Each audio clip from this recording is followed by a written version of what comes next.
하나님 말씀 마태복음 23장 23절과 24절 두 절 보도록 하겠습니다.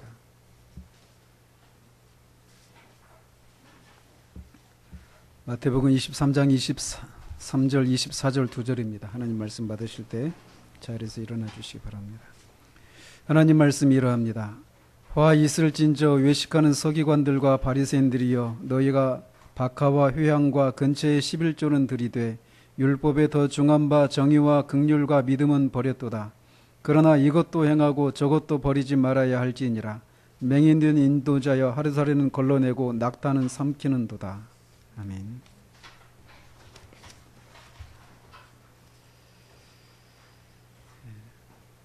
2주 전에 이 본문을 제가 살피면서 11조에 관한 설교를 다음 주에 하기로 했었죠. 그래서 지난주에 했어야 되는데 그 문맥의 그 흐름이 끊기는 염려가 있어서 지난주에는 그냥 나머지 부분을 했고, 오늘 그 약속드린 대로 그 본문을 다루도록 합니다. 한국교회에서 어떤 사람이 신앙생활을 잘하는가라고 할 때 그 신앙생활의 척도로 삼고 있는 그 대표적인 것들이 있습니다. 여러분들은 어떤 것들이 떠오릅니까? 어떤 사람이 정말 신앙이 좋은 사람이다라고 할 때 가장 대표적인 것들이 있어요. 한국교회에서 가장 먼저는 주일성수예요. 주일성수, 11조, 새벽기도, 이런 것들입니다. 이런 것들을 해야 그 사람이 아주 성숙한 그리스도인이다라고 하는 그런 생각을 하죠. 특별히 11조와 관련해서 그런 생각들이 교회 안에 굉장히 많이 퍼져 있습니다. 그래서 11조를 하지 않는 사람들은 집사나 뭐 어떤 직분을 주지 않아요. 그죠? 또 11조를 하지 않는 사람들은 하나님으로부터 오는 복을 받지 못한다라고 하는 그런 생각들을 가지고 있습니다. 그래서 만약 어떤 사람이 경제적으로 어떤 어려움을 겪는다면 아마 그가 11조를 하지 않기 때문이다라고 진단을 하기도 합니다. 그래서 그런 경제적인 어려움에서 벗어나기 위한 처방으로 11조를 꼭 할 것을 이렇게 권면하기도 합니다. 특히 한국교회에서 가장 유명하게 그 11조와 관련해서, 주일성소와 11조와 관련해서 가장 많이 듣고 있는 예화가 있다면 미국의 그 가장 부호였던 록펠러라고 하는 사람의 얘기일 것입니다. 록펠러가 어떻게 그렇게 세계에서 가장 제일 가는 부자가 되었는가? 두 가지를 들죠. 주일성수와 11조. 그래서 그런 얘기를 통해서 록펠러처럼 그런 부자가 되기를 원한다라면 11조를 해라, 이런 얘기죠. 쉽게 말하면. 그래서 11조를 장려하기 위해서 사람들은 주보에 명단을 올리기도 하고 예배 시간에 헌금을 낸 사람의 이름을 불러주기도 합니다. 이렇게 한국교회 대부분의 이 신앙 풍토 속에서 11조는 반드시 해야만 하는 그런 것으로 자리 잡고 있는 상황입니다. 그런 분위기 속에서 제가 오늘 살피려고 하는 것처럼 11조를 반드시 해야 하는가? 오늘 설교 제목 보셨죠? 11조 꼭 해야 하는가? 아니요. 그렇지만 이런 얘기를 하는 것은 굉장히 큰 논쟁을 불러일으키는 일이기도 합니다. 심지어는 11조를 하지 않아도 된다고? 이런 얘기를 하면 저 사람 이단 아니야? 이렇게까지 생각하기도 합니다. 실제로 제가 이름을 알지만 실명은 거명하지 않겠습니다. 어떤 분이 11조와 관련해서 책을 써냈어요. 근데 그분의, 제 기억으로는 그 책의 내용은 11조를 하지 않아도 된다라는 그런 내용이었어요. 그분이 한국 교단에서 어떤 평가를 받은지 아십니까? 이단으로 정죄를 받았어요. 그 한 가지 문제 때문에. 사람들은 흔히 자신들이 생각하고 있는 그 신앙의 어떤 그 개념들에 대해서 자신들이 생각하고 있는 것과 다른 얘기를 하면 곧장 2단이네 3단이네 이런 얘기를 하는 그런 습성이 있습니다.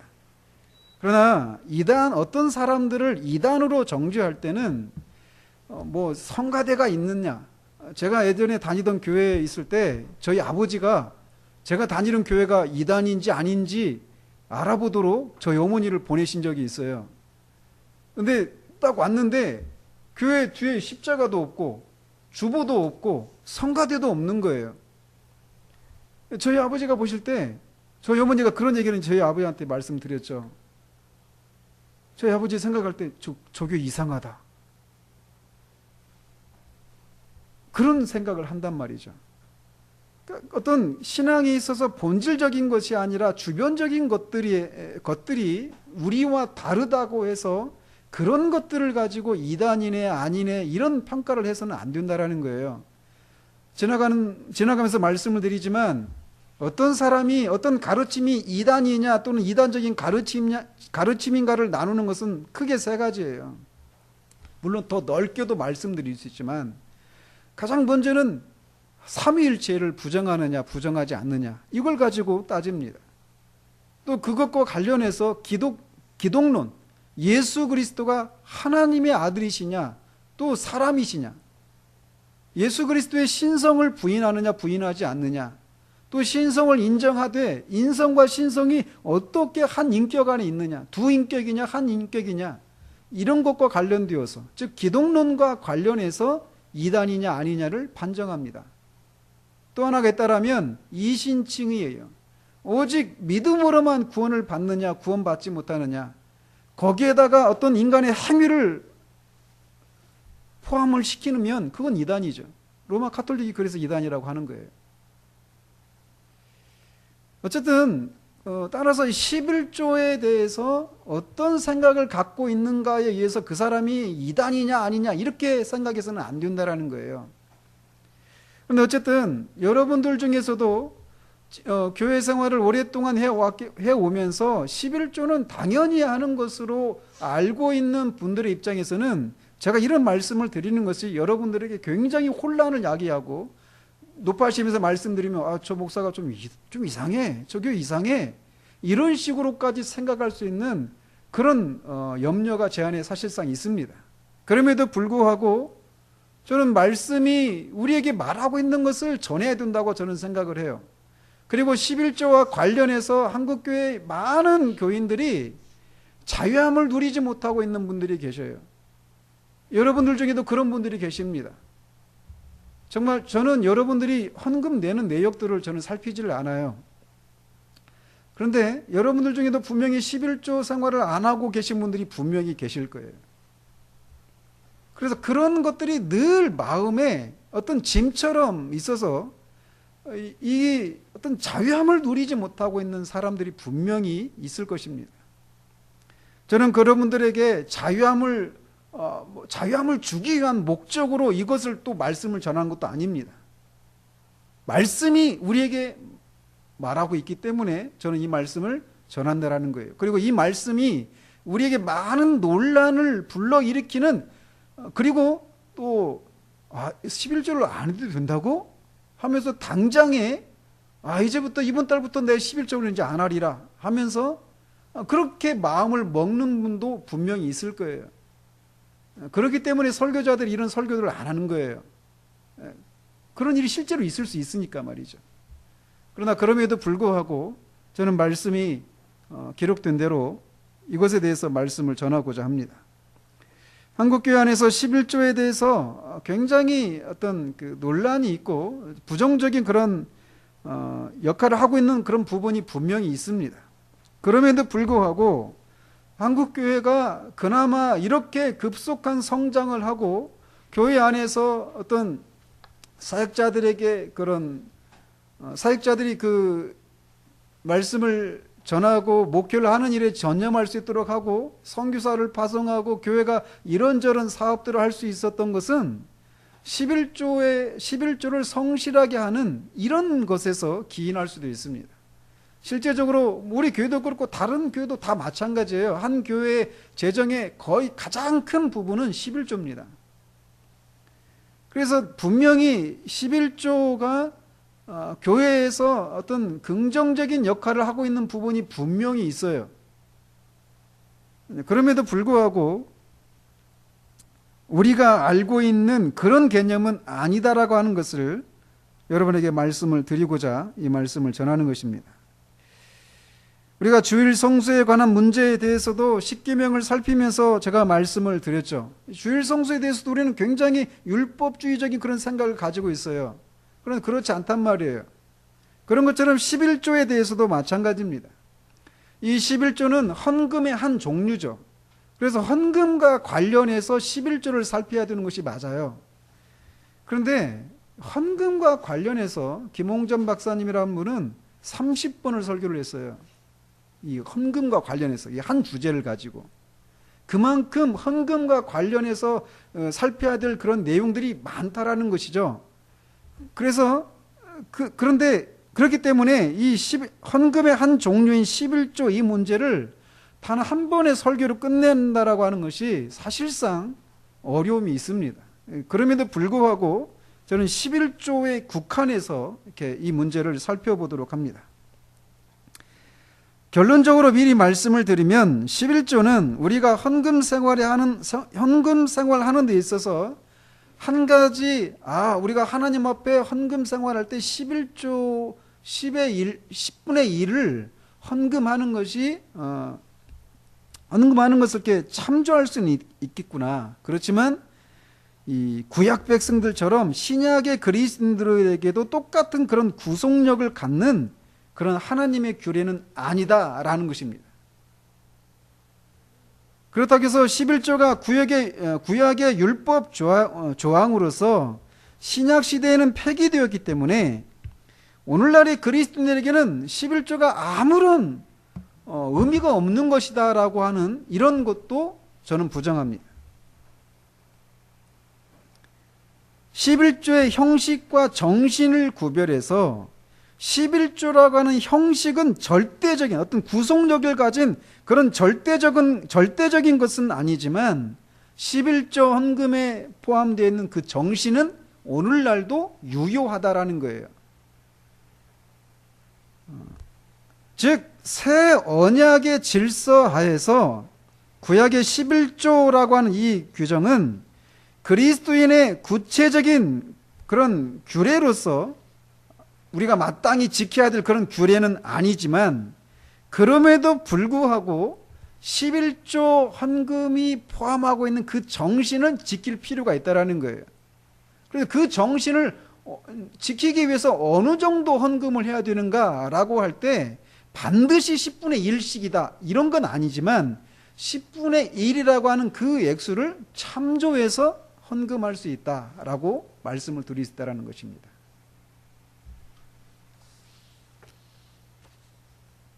(11조를) 우리가 구약의 백성들과 같은 그런 구속력을 갖고 있지 않다라고 하는 그런 것을 제가 말씀드리고 있을 뿐이지 헌금을 하지 않아도 된다라고 하는 것은 아니에요. 뒤에서 말씀드리겠지만 헌금이 어떤 세금이 아니거든요.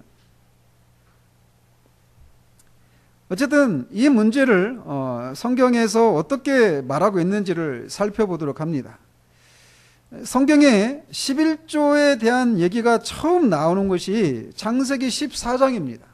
아브라함이 자기 조카 롯이 이 전쟁에 그 포로로 잡혀갔던 그 롯을 구하고 올 때 멜기세덱이라고 하는 왕이요 또 제사장이었던 멜기세덱에게 10의 1조를 바치는 그 장면이 처음 등장하는 11조예요. 그 장면, 그러니까 모세의 율법이 있기 500년 전에부터 이미 11조에 대한 이런 규례가 있었던 것이죠. 박윤선 박사님은 이것에 대해서 이렇게 말을 했다고 합니다. 아브라함과 멜기세덱은 하나님의 계시를 받는 자들이었는데 그들이 소득의 10분의 1을 하나님의 것으로 구별하여 하나님께 바치는 의미로 주고받은 것을 보면 이 제도는, 즉 11조 제도는 하나님이 제정하신 것이 분명하다라고 단정적으로 말을 했습니다. 그리고 아브라함과 멜기세덱 그 장면 뒤에 또 11조에 관한 얘기가 나오는데, 그것은 28장에 야곱이 베델에서 하나님의 이상을 경험한 그 후에 하나님 앞에 서원할 때 그 내용이 나옵니다. 내 모든 소득의 10분의 1을 하나님 앞에 바치겠습니다, 이런 서원을 하잖아요. 그래서 그 두 장면 속에서 11조가 가지고 있는 정신은 그런 것이었어요. 하나님이 절대적인 주권을 가지신 분이시다, 지극히 높으신 분이시다, 그리고 자신의 소유가 하나님이 주신 것이다 라고 하는 그런 신앙 고백과 함께 하나님의 은혜에 감사하면서 자원해서 드리는 것이었습니다. 이게 11조가 족장 시대 때 나타났던 11조의 그런 모습이었어요.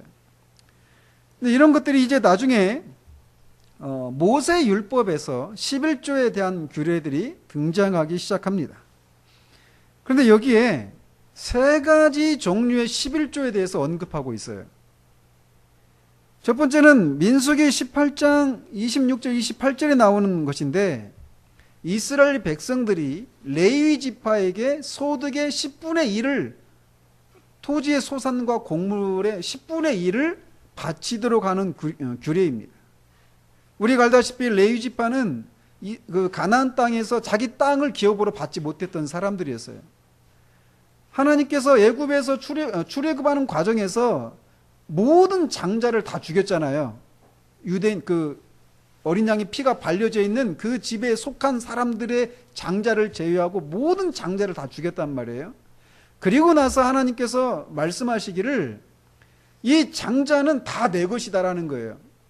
그러니까 이 이스라엘의 모든 장자들은 하나님의 것이기 때문에 그들이 다 하나님을 섬기는 그런 일을 해야 되는 거예요.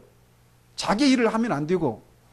그런데 하나님은 어떻게 하셨냐면 이 장자들을 대신해서 레위 지파를 택하고 그 레위 지파를 통해서 하나님을 전적으로 섬기도록 하게 하신 거예요.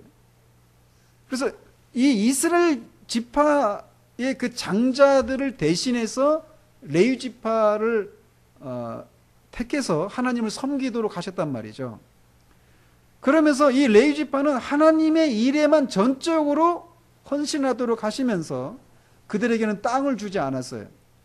그리고 그 일에 전적으로 헌신할 수 있도록 나머지 이스라엘 지파가 이 레위 지파에게 자기의 소득의 10분의 1을 바치도록 한 겁니다. 평균적으로 10명의 소득을 모아서 한 사람을 섬기면 10명의 평균 소득을 한 사람이 누리게 되는 거잖아요. 그죠? 그러면 적당하잖아요. 그런데 당시 이 11조 이 규례를 말씀하실 때 레위 지파와 이스라엘의 그 장정들의 숫자의 비율이 거의 33대 1이었습니다. 즉 이스라엘 지파 33명이 자신의 소득의 10분의 1을 레위 지파 한 명에게 주는 거예요. 그러니까 어때요? 레위 지파가 소득이 훨씬 더 많았습니다. 즉 하나님의 일을 섬기도록 하기 위해서 전적으로 그 일에만 헌신할 수 있도록 그렇게 물질적으로도 풍성하게 하나님이 그 제도를 마련하신 거예요. 그리고 그 레위 지파가 받은 그 소득의 10분의 1을 또 제사장들에게 바쳤습니다. 당시 제사장은 누구였습니까? 아론이었죠. 아론, 나단과 나단, 아비후, 엘르아살, 비느하스 아들이 넷이었어요. 그 당시 레위 지파 사람은 2만 3천 명 정도 됐습니다. 그러니까 2만 3천 명이 5명을 또 먹여 살리는 거예요. 10분의 1을. 그러니까 어때요? 굉장히 그 일을 하는 데 있어서 풍성했던 것이죠. 하나님 일을 하는 데 있어서. 자, 이렇게 첫 번째로는 기업이 없는 레위 지파와 제사장을 섬기기 위한 명목으로 소득의 10분의 1을 바치는 11조의 한 종류가 있었어요.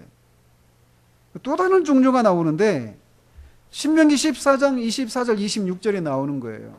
이거는 이스라엘 백성들에게 하나님께서 1년에 3차례씩 반드시 예루살렘으로 와서 성막에 와서 절기를 지키도록 했습니다. 그 세 절기가 유월절, 오순절, 장막절, 수장절이라고도 하죠. 그래서 그 절기를 지키기 위해서 모든 이스라엘 사람들이 자기 가족과 자기 경내에 사는 레위 지파와 함께 가서 그 절기를 지키는 데 필요한 경비를 충당하도록 하기 위해서 소득의 10분의 1을 거두는 11조가 있었어요. 그러니까 그 6월절이나 장막절은 7일 동안 지키는 거예요. 그러니까 갔다가 바로 오는 것이 아니라 거기서 7일 동안 머물러야 돼요. 그리고 먼 데서부터 오는 사람들은 더 오래 전부터 와야 되겠죠. 그래서 거기에 충당되는 이 경비를 충당하기 위해서, 소요되는 그 경비를 충당하기 위해서 거두는 11조가 있었어요. 그리고 또 다른 11조가 있었습니다. 이 방금 말씀드린 이 두 가지 종류의 11조는 1년에 해마다 거두는 11조였어요. 근데 세 번째 유형의 11조가 있었는데 그거는 3년에 한 번씩 거두는 11조였어요. 이거는 나그네와 고아와 과부와 같은 가난한 사람들을 돕기 위해서, 구제하기 위한 명목으로 3년에 한 번씩 거두는 11조였습니다. 이렇게 이 모세율법에는 11조에 대해서 이렇게 세 가지 유형의 11조를 언급하고 있어요. 그리고 용도도 다 다르고.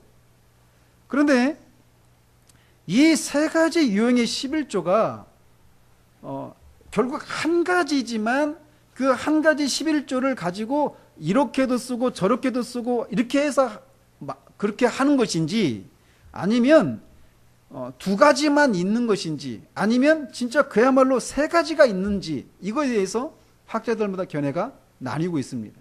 그 유대 랍비들도 이것에 있어 일치가 이루어지고 있지 않아요. 그래서 한 가지라고 하는 사람들은 이 11조가 한 가지인데, 이 11조가 이스라엘이 처한 상황과 처지에 따라서 어떤 때는 레위 지파를 돕기 위해서, 또 어떤 때는 절기 충당용으로, 또 어떤 때는 구제를 하기 위해서 이런 식으로 썼다라는 거예요. 한 가지인데 그 한 가지 11조로 세 가지 목적으로 사용했다라는 거예요. 또 두 가지가 있다라고 하는 분들은 이렇게 주장합니다. 레위 지파를 돕기 위한 명목을 하는 11조가 하나 있고, 절기를 지키기 위해서 드는 그 비용을 충당하기 위한 11조가 있었다라는 거예요. 근데 절기를 지킬 때 아까 말씀드린 것처럼 경리는 레위 지파를 데리고 간다고 그랬잖아요. 그런 목적으로 썼다라는 거예요. 구제하는 거잖아요, 그것도. 그죠? 그래서 이 두 가지가 있다고 주장하는 사람이 있어요. 근데 가장 적은 사람이 주장하는 견해가 있다면 이 각각의 11조가 있다라는 거예요. 김홍전 박사님도 세 번째 경우에 해당됩니다. 이 세 번째 경우에 해당된다라면 정확하게 계산하면 어떻습니까? 11조가 23.3%예요. 소득에. 구약에는 이런 것들이 나와, 이런 내용들이. 그런데 신약에서는 11조에 대한 언급이 매우 적습니다. 세 군데에서 나옵니다. 오늘 우리가 읽은 이 마태복음 23장 23절이에요. 그리고 똑같은 내용을 말씀하고 있는 누가복음 11장 42절입니다. 그리고 히브리서 7장에 나오는 이 멜기세덱에 대한 얘기가 나와요. 근데 그거 얘기는 아까 아브라함과 관련된 그 얘기이거든요. 그러니까 그 내용은 지금 우리의 이 신약의 그리스도인의 그 11조와는 좀 다른 내용이죠. 따라서 신약 성경 중에서 11조에 대해서 가장 이렇게 중요한 구절이 있다라고 한다면 바로 마태복음 23장 23절입니다. 2주 전에 제가 이 본문을 살피면서 말씀드렸지만, 주님은 이 서기관들과 바리새인들이 11조를 하는 것을 책망하신 것이 아니었어요. 이들은 모세가 명하지 않은 매우 사소한 것들에게까지 철저하게 11조의 원리를 적용하면서도 정작 율법의 가장 중요한 공의와 긍휼과 믿음은 저버린 것에 대해서 책망하신 거예요. 그렇기 때문에 주님은 11조도 하면서 율법의 가장 중요한 원리도 지켜야 된다. 이것도 하고 저것도 행해야 된다라고 말씀하신 거예요. 즉 정의와 긍휼과 믿음의 정신 가운데 박하와 효양과 근체의 11조를 바쳐야 한다. 이것이 주님이 말씀하신 거예요. 자, 그러면 이렇게 질문할 수 있잖아요. 아, 주님이 그러면은 11조로 하라고 했으면 신약의 그리스도인들도 당연히 11조를 해야 되는 것이 아닌가 이렇게 생각할 수 있잖아요. 왜냐하면 주님이 신약 시대를 여셨으니까 말이에요. 그죠? 그런데 그렇지 않다라는 겁니다. 그래서 11조와 관련해서 몇 가지 견해들이 있는데 가장 흔한 경우가 또 한국 교회에서 가장 흔하게 지지하고 있는 그 견해가 바로 이거예요. 뭐냐면 주님이 이렇게 하라고 하셨으니까 신약의 그리스도인들도 11조를 반드시 해야 한다라고 주장하는 거예요. 그리고 말라기 그 같은 경우는 하나님의 것을 도둑질하는 것이다라고 말하잖아요. 그죠? 그리고 축복과 관련해서 그게 하면 막 창고에 막 미어 터지게 내가 축복해 주겠다. 시험해 봐라. 이런 말씀과 함께 11조를 반드시 해야 한다라고 말하고 있는 것이 한국교회 대부분의 견해입니다. 또 그러면서 그 견해와 함께 그러니까 마태복음 23장 23절과 함께 또 고린도전서 16장 2절에 매주 첫날에 너희 각 사람이 수입에 따라 모아두어서 내가 갈 때 연보를 하지 않게 하라. 이렇게 사도 바울이 고린도 교인들에게 얘기했거든요. 그 구절과 마태복음 23장 23절을 엮어서 주님이 11조를 하라고 하셨고 어떻게 하느냐면 매달 첫 주에 소득의 10분의 1을 하는 것이 11조의 원리다. 이렇게 주장하는 거예요. 그러나 우리가 여기에서 한 가지 우리가 알아둘 것이 있다는 겁니다. 어떤 내용이 신약 성경에 나와 있다고 해서 그것이 모두 신약의 그리스도인들이 지켜야 되는 것이다라고 말하면 어려움이 생길 수 있다는 거예요. 즉 책으로서의 신약과 실제적인 의미로서의 신약은 구별할 필요가 있다는 거예요. 즉 어떤 것이 신약 성경에 등장하면 그것이 자동적으로 신약적인 의미, 새 언약적인 의미를 갖는다라고 생각하면 어려움에 또는 오류에 빠질 수 있다는 거예요. 예를 들어서 주님은 제자들을 전도하러 하나님 나라의 복음을 전하도록 보내시면서 이런 말씀을 하셨어요. 이방인의 길로도 가지 말고 사마리아인의 고을에도 들어가지 말고 차라리 이스라엘 집에 잃어버린 양에게로 가라. 신약에 주님이 말씀하신 거예요. 그러면 신약에 말하고 있는 거니까 이방인의 길에도 가지 말고 사마리아인에게도 복음을 전하지 말라. 이스라엘 사람들에게만 복음을 전하라. 이렇게 말씀하셨다면 우리는 복음을 못 듣겠죠. 신약에 있지만 내용이 의미에 있어서도 신약적이지는 않다라는 거예요. 또 나병 환자를 고쳐주시고 주님 이렇게 말씀하셔요. 네 몸을 제사장에게 보이고 네 깨끗게 됨을 인해서 모세의 명한 것을 드려 그들에게 증거하라. 나병에서 건진받으면 번제와 이 속죄제를 드려야 됐거든요. 그렇게 하라는 거예요. 주님이 말씀하신 거예요, 신약에서. 근데 우리가 이걸 그대로 따를 수는 없잖아요. 그죠? 제사장도 없고, 그럼 규례도 다 없어졌으니까. 또 예수님이 성전세를 내셨죠. 마태복음 17장에서. 우리 성전세 안 내잖아요. 또 토요일 날을 안식일로 지켰어요. 그죠? 즉 이런 내용들은 신약 성경에 나와 있지만 주로 다 복음서에 나와 있는 것들이죠. 신약 성경에 나와 있지만 옛 언약과 연관이 있는 그런 규례들이란 말이에요.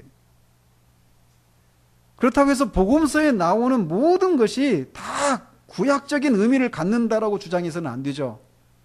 거기 복음서에도 교회에 관한 약속이나 예수님의 그 재림과 관련된 그런 말씀들은 다 신약과 관련된 그런 내용들이거든요. 따라서 신약 성경에 있는 어떤 규례들이 이게 새 언약과 관련된 것인지 아니면 옛 언약과 구약과 관련된 규례인지는 그 사항 하나하나 그 사안마다 문맥에 따라서 살펴봐야 한다라는 거예요.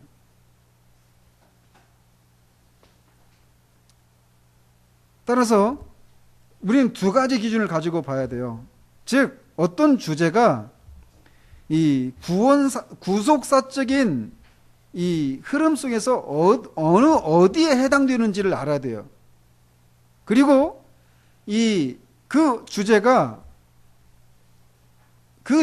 서신서에서도 계속해서 이렇게 지지를 하고 있는지 또 하라고 말하고 있는지를 보아야 한다라는 거예요. 이런 기준에 따라서 이렇게 11조에 대한 규례를 살펴보면 11조는 언제 이 주님이 23장 23절 이 말씀이 언제 하신 것이죠? 십자가 사건 전이죠. 자, 근데 한 가지 더 말씀드려야 될 게 제가 사실 이런 내용은 오전 예배보다는 오후 예배 때 좀 강의식으로 해야 되는 거예요. 그래서 좀 어려움이 있습니다. 제가 하면서도. 근데 어쨌든 이제 문맥에서 본문에서 나오기 때문에 좀 다루고 가고 있는데, 자 여기까지 되시죠? 그러니까 어떤 내용이 신약에 있다고 해서 그 내용이 신약의 그리스도인들도 다 해당되는 규례다, 지켜야 되는 규례다 이렇게 말할 수는 없다라는 거예요. 그런데 이제 그러면 그게 어떤 기준에 의해서 그것이 새 언약과 관련된 것인지 아닌지를 나누는가라는 거예요. 즉 어떤 사건을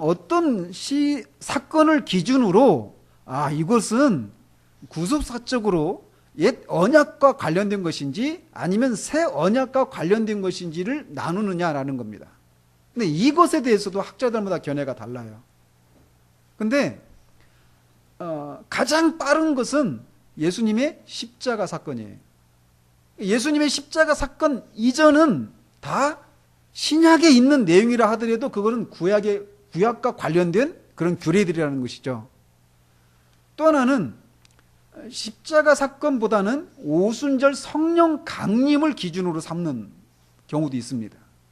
그래서 오순절 성령 강림 이전에 있었던 그런 규례들은 신약에 있는 규례라 하더라도 어떤 것들은 이 옛 언약과 관련된 규례다라는 것이에요. 아시겠죠? 자, 이런 기준에 따라서 11조가 어떤 곳에 해당되는지를 살펴보자라는 거예요. 그런데 말씀드린 것처럼 이 말씀, 이것도 행하고 저것도 행하라 라고 말씀하신 이 말씀은 십자가 사건 이전에 하신 말씀이에요. 그러니까 이게 옛 언약과 관련되어 있습니까? 새 언약과 관련되어 있습니까? 옛 언약과 관련되어 있다라는 거예요. 근데 옛 언약과 관련된 것이라 하더라도 이 신약에서도 계속 지켜야 될 것이 있습니다. 분명히. 자, 그러면서 또 이렇게 말씀하신 이 말씀은 1차적으로는 서기관들과 바리새인들을 대상으로 한 말씀이었어요.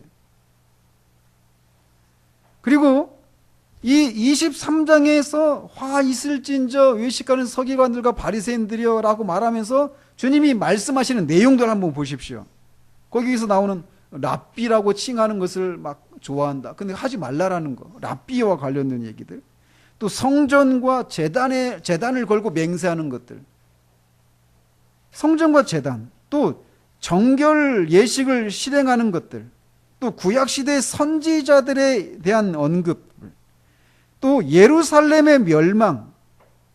이런 내용들은 다 어디에 해당되는 겁니까? 다 옛 언약과 관련된 말씀들이에요.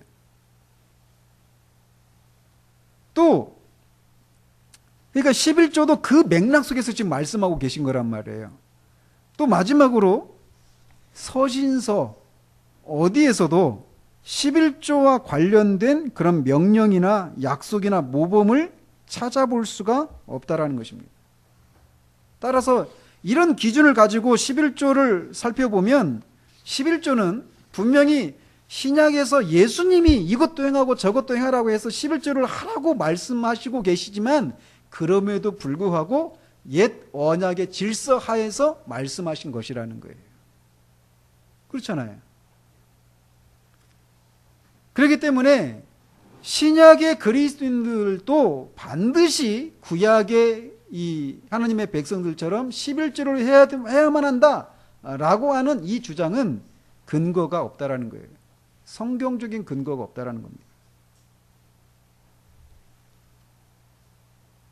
그래서 이런 입장과 관련해서 11조와 관련해서 또 다른 입장이 있는데 11조와 관련해서 형식과 정신을 나누어서 형식은 우리가 취해서는 안 되지만 취할 필요가 없지만 그 정신은 여전히 유효하기 때문에 여전히 11조를 지속해야 한다라고 주장하는 사람들이 있습니다. 11조의 정신이 뭐였죠? 하나님을 섬기는 일이 지장을 받지 않도록 하기 위한 것과 구제하는 거예요. 그죠? 근데 여전히 그런 것이 지금도 필요하잖아요. 그러니까 11조를 해야 된다 이렇게 주장하는 거예요. 여러분 어떻게 생각하십니까? 맞죠? 맞아요. 그런데 이제 이 말씀을 생각을 해야 돼요. 즉 11조의 형식은 우리가 더 이상 유효하지 않지만 11조의 정신은 여전히 유효하다라고 말하는 이유가 무엇인가라는 거예요.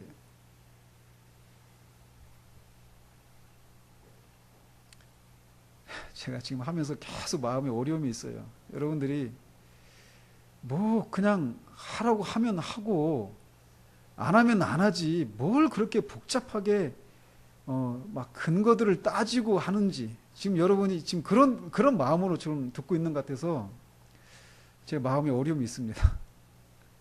여러분의 마음은 들킨 것 같죠? 그런데 분명히 근거가 있어야 돼요. 우리 신앙의 행위는 다 성경의 근거를 두고 하는 것이어야 돼요. 그렇기 때문에 모든 것을 말씀에 비추어서 살펴봐야 한단 말이에요.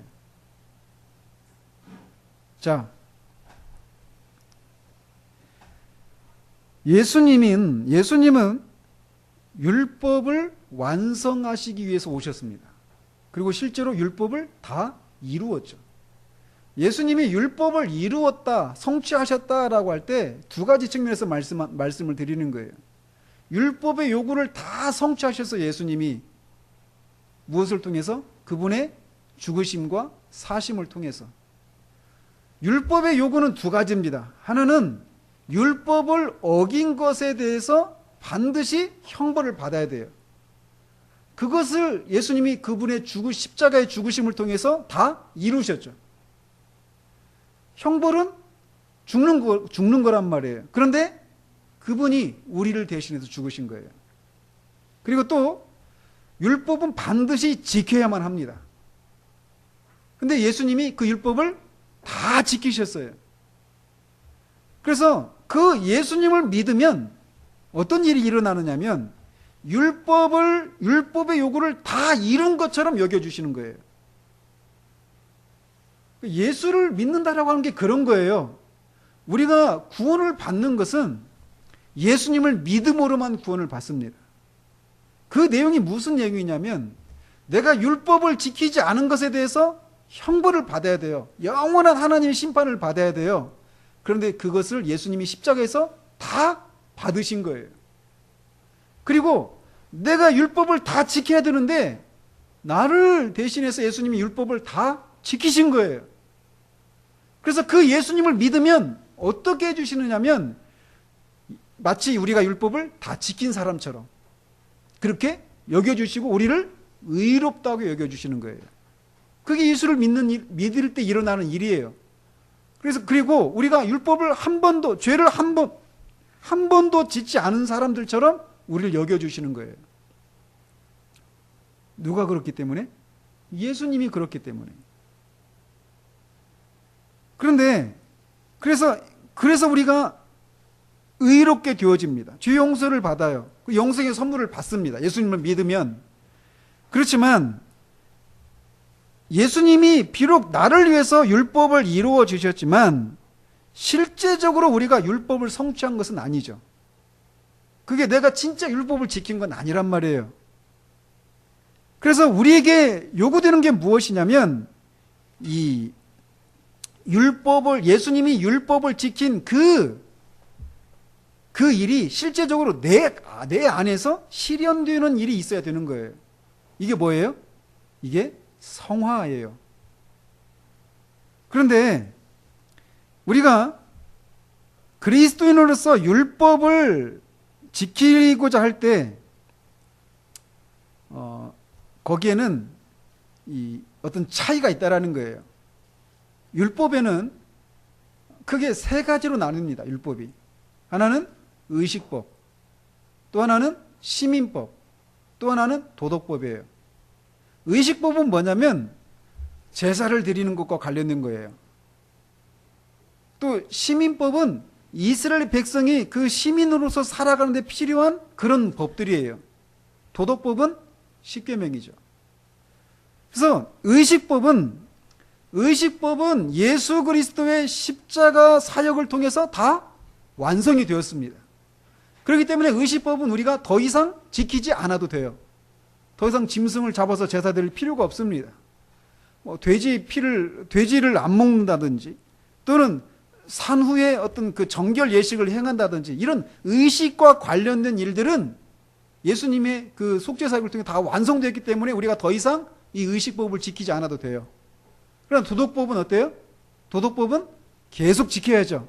시키면 우리가 계속 지켜나가야 합니다. 근데 이제 문제는 시민법이에요. 시민법은 율법의 형식과 정신을 나누어서 생각해야 한다는 거예요. 도덕법은 무조건 지켜야죠. 의식법은 안 지켜도 됩니다. 다. 그런데 시민법은 다르다라는 거예요. 그래서 형식과 정신을 나누어서 시민법을 지켜야 한다는 거예요. 시민법은 지켜야 한다는 거예요. 예를 들어서 지금 이제 추수할 때잖아요. 이스라엘이 추수할 때 어떻게 됩니까? 추수할 때 이 논이 네모난 논에 그 추수할 때 이 사방의 귀퉁이 여기 있는 것은 그 추수하지 말라고 그랬어요. 왜요? 나그네나 과부나 이런 사람들을 구제하기 위해서요. 남겨놓는 거예요. 근데 지금 우리가 그렇게 할 필요가 있습니까? 형식은 지킬 필요가 없어요. 그런 형식은. 그런데 정신은 지켜야 된다는 거예요. 그래서 신약에서도 뭐라고 말을 하냐면 성도들의 쓸 것과 손님 대접하기를 힘쓰라고 말하는 거예요. 이게 그 시민법의 정신이잖아요. 그러니까 이 형식은 달라졌지만 신약에 와서 형식은 달라졌지만 정신은 구약에서의 그 정신이 이어져야 한다는 거예요. 즉 이런 식으로 시민법은 형식은 지킬 필요가 없지만 정신은 지켜야 한다는 거예요. 그래서 11조가 그러면 의식법입니까? 도덕법입니까? 시민법입니까? 어떤 면에서는 의식법과 관련이 있어요. 어떤 면에서요? 아까 11조가 세 가지 유형이 있다고 그랬죠. 레위 지파가 하나님의 성전을 섬기고 봉사하는데 그 일에만 집중할 수 있도록 그들의 생활을 보장해 주는 거예요. 즉 그런 측면에서 의식과 관련되죠.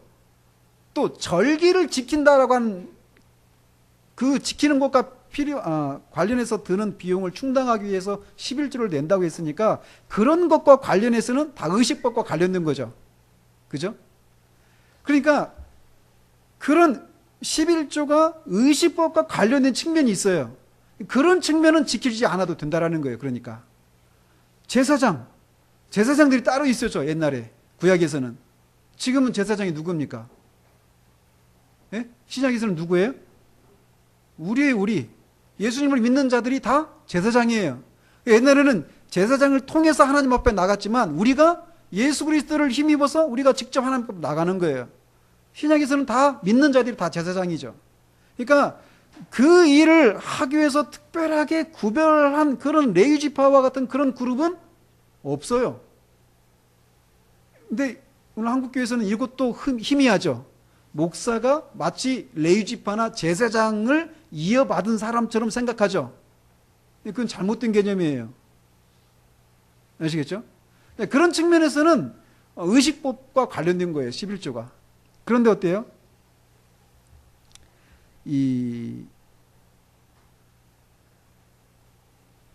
또 구제를 하는 것과 관련된 것 같습니다. 이것은 시민법과 관련된 거예요. 그리고 또 하나님의 성전을 섬겼다면 신약에서는 어때요? 교회를 섬기고 말씀을 전하고 목회하는 이런 일이죠. 그러니까 이런 일들과 관련해서는 여전히 유효하단 말이에요. 그러니까 11조를 하는 데 있어서도 그냥 맹목적으로 해야 된다 또는 하지 말아야 된다 이런 것이 아니라 이런 신학적인 논리를 따라서 해야 될지 또 하면 어떻게 해야 되는지 이렇게 나와야 한단 말이에요.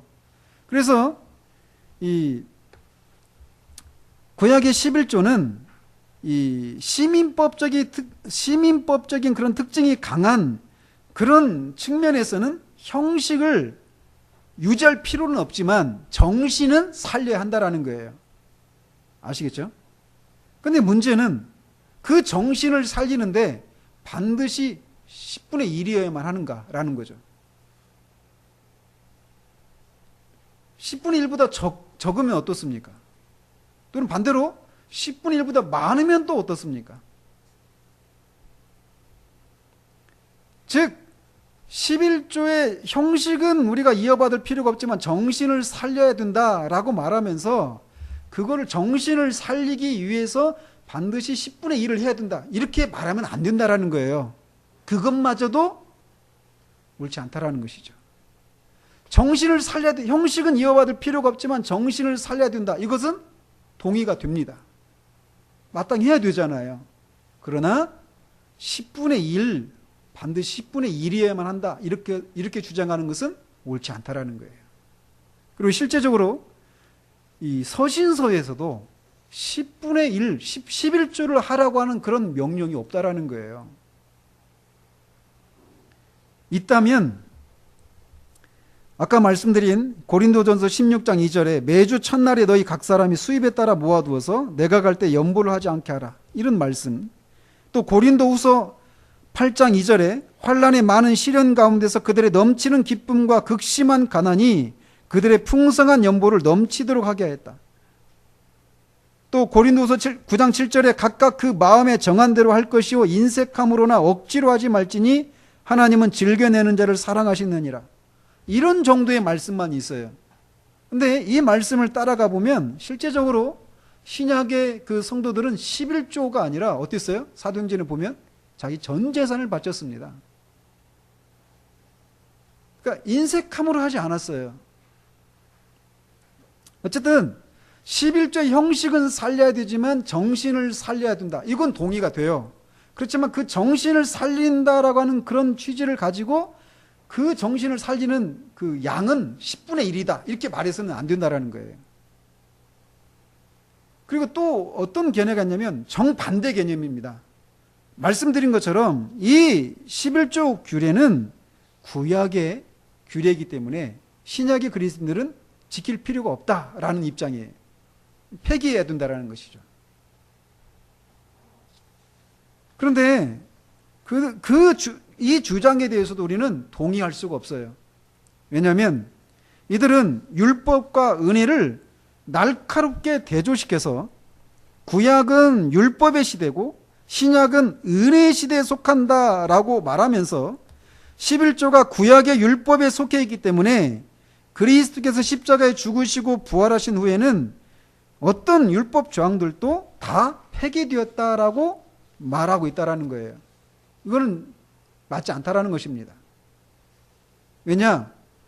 이렇게 주장하는 사람들은 율법을 너무 단순하게 이해하고 있기 때문이다라는 거예요.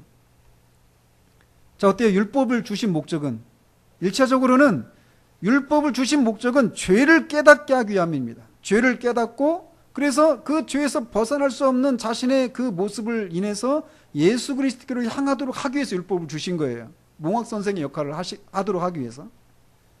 자, 이런 측면에서는 어땠습니까? 율법은 은혜와 정반대가 되죠. 그죠?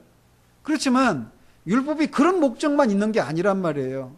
율법은 하나님의 백성들이 하나님을 섬기기 위한 목적으로 주신 그런 측면도 있단 말이에요. 그렇기 때문에 율법은 은혜와 완전히 반대된다 이렇게 생각해서는 안 돼요. 그리고 율법을 지키는 것과 관련해서 아까 말씀드렸죠. 시민법, 의식법, 도덕법. 여러분들 막 머리 좀 복잡해하는 그런 것과 관련해서 율법을 지키는 것이 그냥 뭉뚱그려서 율법을 지키느냐 지키지 말아야 이렇게 아니라는 거예요. 율법 중에 의식법에 해당되는 것은 지키지 않아도 되는 거예요. 율법 중에 도덕법에 해당되는 것은 항상 지켜야 되는 거예요. 율법 중에 시민법에 해당되는 것들은 형식은 우리가 지키지 않아도 되지만 정신은 지켜야 된다는 거예요. 이런 식으로 율법을 지키는 것에 있어서도 이런 문제들이 있는데 이거는 구약에 해당되는 것이기 때문에 구약의 율법의 시대에 해당되는 것이기 때문에 다 폐기해야 된다 이렇게 말하는 것은 아주 낮은 차원의 율법에 대해서 아주 낮은 차원의 이해를 가지고 있는 것에 불과하다는 거예요. 그렇기 때문에 11조는 폐기해 둔다 이것도 옳지 않아요. 그럼 뭡니까? 남은 게 하나죠. 11조를 형식은 지키지 않아야 돼요. 정신을 살려야 됩니다. 근데 그 정신을 살리는데 반드시 10분의 1이어야 된다? 이건 아니라는 거예요. 10분의 1 이하여도 되고 10분의 1 이상이어도 된다라는 거예요.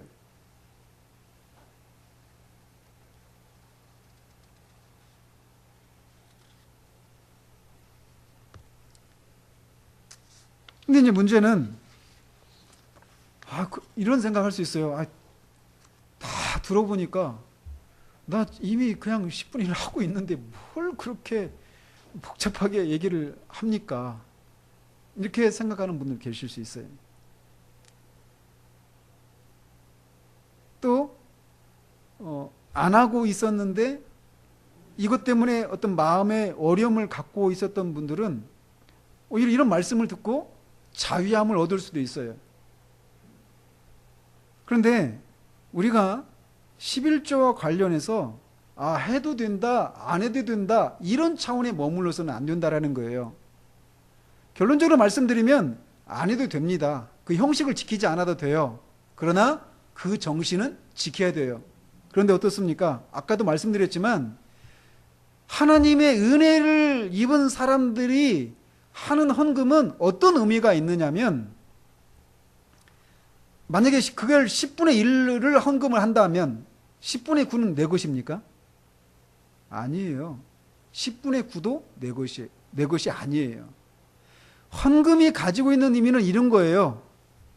아까 그 아브라함과 멜기세덱에 등장한 그 헌금에 대한 얘기를 했잖아요. 11조. 야곱에 대한 얘기도.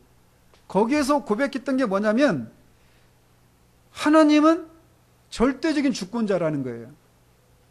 그리고 내가 가진 모든 것은 하나님의 것이라는 거예요.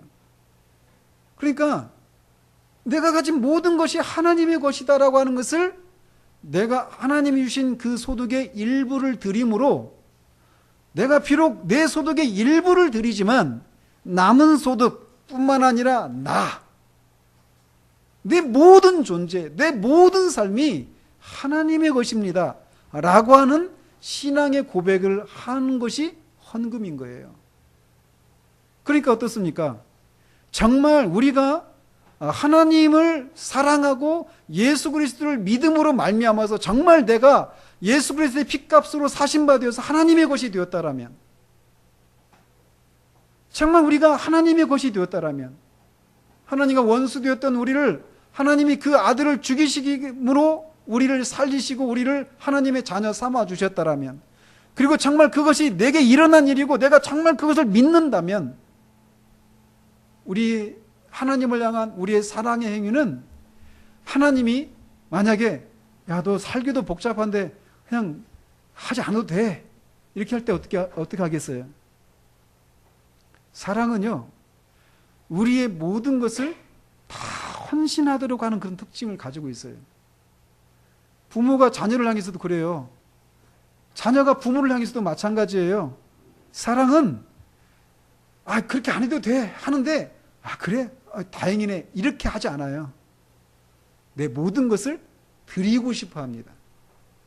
사도행전의 그 성도들이 자기 재산을 다 팔아서 교회에 바친 것이 그것 때문에 그런 거예요. 자기가 그 구원의 은혜를 경험하고 나니까. 그리고 구원의 그 사실이 내가 지금까지 내 인생에 내 주인이 나인 줄 알았는데 그게 아니었구나.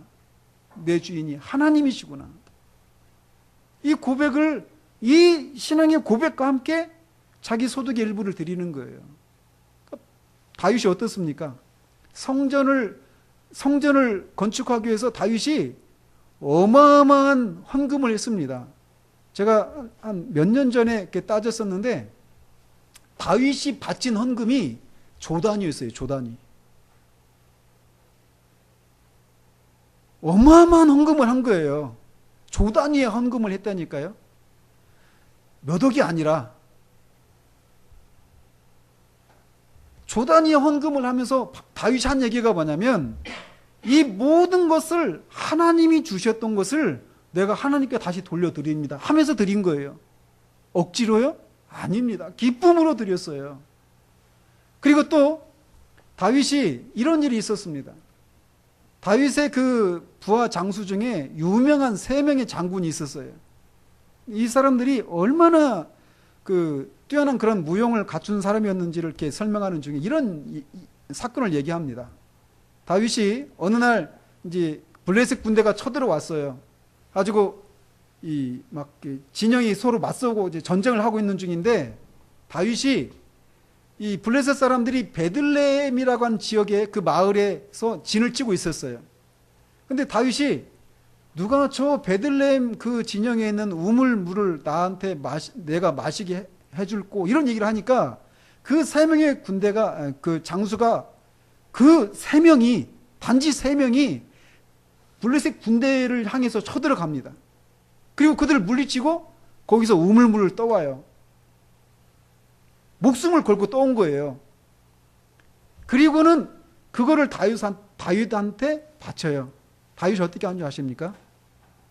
이것은 사람의 피값이라는 거예요. 목숨값이라는 거예요. 근데 내가 이걸 마실 수가 없다라는 겁니다. 그래서 그 물을 하나님 앞에 바쳐요. 헌금의 의미가 무엇인지 아시겠어요? 헌금을 바친다라고 하는 것은, 헌금을 드린다라고 하는 것은 그런 의미도 포함되어 있는 거예요. 우리가 하나님의 뜻대로 이 세상에 살면서 사람들로부터 이상한 사람 취급받기도 하고 여러 가지 고난도 받고 핍박도 받아요.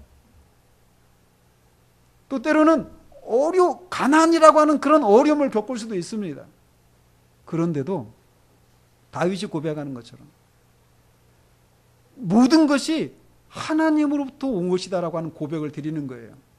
그리고 내가 그 드리는 이것이 나의 전 존재를 내가 드려서 얻어낸 삶의 일부분입니다 라고 하는 그런 고백으로 헌금을 드리는 거예요.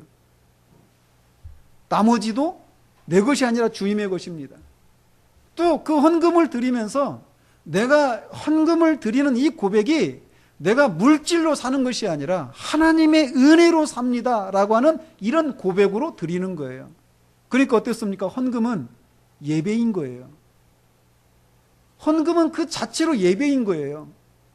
하나님에 대한 신앙 고백을 하는 거예요. 그리고 하나님 앞에 내가 누구인지에 대한 신앙 고백을 하는 거예요.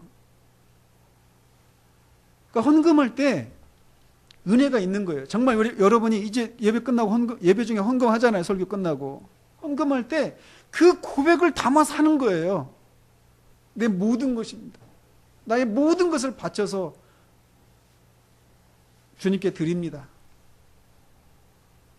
그러면서 동시에 이것을 생각하십시오. 하나님은 이 모든 천지 만물을 지으신 분이셔요. 시편 50편에서 그런 말씀하셔요. 천지에 있는 모든 것들이 새나 짐승이나 들에 있는 모든 것이 다 내 것이라는 거예요. 그래서 내가 설령 줄인들 내가 너희들한테 그걸 요구할 필요가 있겠느냐라는 거예요. 하나님은 아무런 부족함이 없으신 분이셔요. 모든 것의 주인이시니까. 그런데 그 주님이 우리에게 하나님이 주신 그 소득의 일부를 하나님 나라의 확장과 복음이 선포되는 일들을 위해서, 하나님의 백성들의 그 어려운 형편들을 돕기 위해서 그 물질을 쓰시겠다라고 우리에게 바치도록 요구하시는 거예요. 모든 것을 가지신 그분이 우리에게 그것을 바치도록 하시는 거예요. 그래서 우리로 하여금 하나님 나라의 확장에 쓰임받는 그 특권에 참여하도록 우리에게 그것을 요구하시는 거예요. 그러니까 헌금을 드리는 것은 예배이면서 동시에 특권인 거예요. 이런 정신을 우리가 안다면 11조를 안 해도 되니까 안 해도 되겠구나 이런 생각을 한다든지 11조만 딱 하고 더 이상 안 하려고 한다든지 이런 마음을 품는 것이 정당하지 않아요. 할 수만 있으면 많이 하십시오. 그러나 율법에 매여서 하지는 마십시오.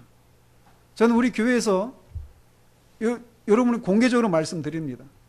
여러분들을 직분자로 세우고 또는 어떤 교회 중요한 일들을 맡길 때 저는 그 기준으로 하지 않을 거예요.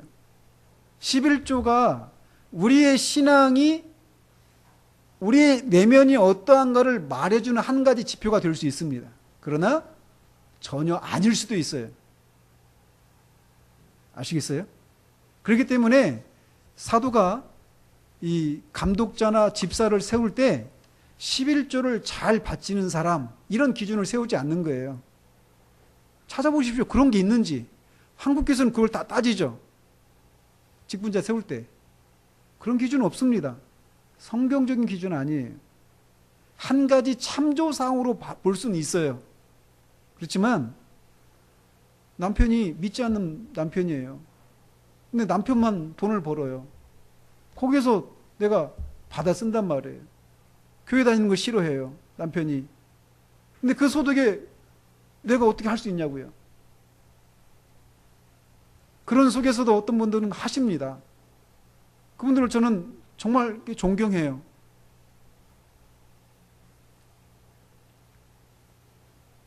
그러나 하고 싶은데, 하기를 원하는데 여러 가지 형편으로 할 수 없는 사람들이 있단 말이에요. 그런 사람들을 우리가 율법의 그런 눈으로 정죄하는 그런 일을 해서는 안 된다라는 거예요. 또 마찬가지예요. 11조를 하고도 남은 소득이 다른 사람의 몇 배가 되는 사람이 있을 수 있어요. 그런 사람들은 더 하십시오. 많이 하십시오. 할 수만 있으면. 저는 여러분들의 생업에 하나님께서 복을 내려주셔서 하나님 나라의 확장과 복음이 온전하게 선포되어지고 교회가 온전하게 세워지고 하나님 나라가 이렇게 더 힘있게 진행되는 일들에 많은 헌신이 있기를 바라요. 하나님은 분명히 그 일에 대해서 어떤 식으로든지 분명히 은혜를 베푸실 거라고 저는 믿습니다. 하나님 그렇게 약속하셨으니까요. 그것이 반드시 물질로 보상을 하는 것이 아니라 할지라도 분명히 하나님의 그 선하심과 하나님의 약속을 믿고 순종하는 자들에게 하나님께서 분명히 복을 주실 거예요. 그게 물질의 복은 아니라 할지라도 말이에요. 할 수만 있으면 하십시오. 하시되 이것이 의무가 아니라 정말 하나님을 향한 예배요, 하나님을 향한 온전한 헌신의 고백이요, 정말 내 존재를 다 바치는, 하나님을 위해서 내가 다 나를, 물질뿐만 아니라 나를 바칩니다라고 하는 이런 신앙 고백과 함께 드려지는 그런 헌금, 그런 11조, 그런 것들이 우리 가운데 있어서 우리가 물질로부터도 자유하고 하나님을 섬기는 데 있어서 지금까지 우리를 짓누르고 있었던 그 모든 월급 매는 것들로부터 자유한 가운데 하나님을 자원함으로 섬기는 그런 일들이 있기를 바랍니다. 기도하겠습니다. 하나님 아버지, 11조를 이 신약의 시대에도 반드시 해야 되는가에 대한 이 논란이 있는 문제에 대해서 우리가 잠시 살펴보았습니다. 하나님 아버지, 우리는 얼마나 율법의 정신으로 돌아가서 신앙생활 하기 쉬운 존재들인지 모릅니다. 하나님, 말씀을 좇아서 바른 분별력을 가지고 우리 신앙생활을 해나가는 우리들 될 수 있도록 주님 도와주시옵소서. 11조와 관련해서 살펴본 말씀을 따라서 우리가 자원함으로, 율법의 정신이 아니라 은혜의 정신으로, 자원함으로 그렇게 온전한 헌금 생활을 할 수 있도록 주님 도우셔서 정말 우리가 모든 신앙 행위가 말씀에 근거한, 말씀에서 기반한 그런 신앙 행위여서 우리의 행위들이 맹목적이지도 않고 또 습관적이지도 않는 그런 신앙생활 될 수 있도록 주님 도와주시옵소서. 예수 그리스도 이름으로 기도합니다. 아멘.